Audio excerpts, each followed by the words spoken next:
जय जगन्नाथ सांग मैंने आज मुझे आपण मान सहित सेयार करी मो 7 मंथ बेबीर मॉर्निंग रूटीन। बाबू आमर 7 ରୁ 8 भितर उठी जाती। उठला बेले फास्ट ऑयल मसाज करनिए देखिपे मुझे डर्मक्र मसाज ऑयलटा यूज करे। यह स्किन पे बहुत बेनिफिट। देन पुओ को मु गाधोई निए। गाधोइबा परे तार स्किन केयर करे।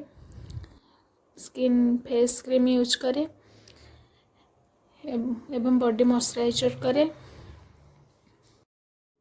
देन ताको विटामिन D3 डॉक्टर प्रेस्क्राइब अनुसार दिए बिग प्लसटा। देन तार मु ब्रेकफास्ट प्रिपेयर करे। ब्रेकफास्ट प्रिपेयर समय से पापा का सहित खेले से समय मु ब्रेकफास्ट बनैनी। आज मु बनई होममेड सेरेलैक सहित बानाना जहाँकि बेबीर ब्रेन डेवलपमेंट पे बहुत बेनिफिट। आपण अधिक अधिक चेष्टा करंतु बेबी को होममेड जिनस दबापी। पैकेट फूड बिल्कुल दिंतुनि तार शरीर पे जमा भी भल नुहे। ताको मु ब्रेकफास्ट करे निए देखिपे ता सहित बसिकी ताको खेले खेले ताको खुआइबा को पड़े।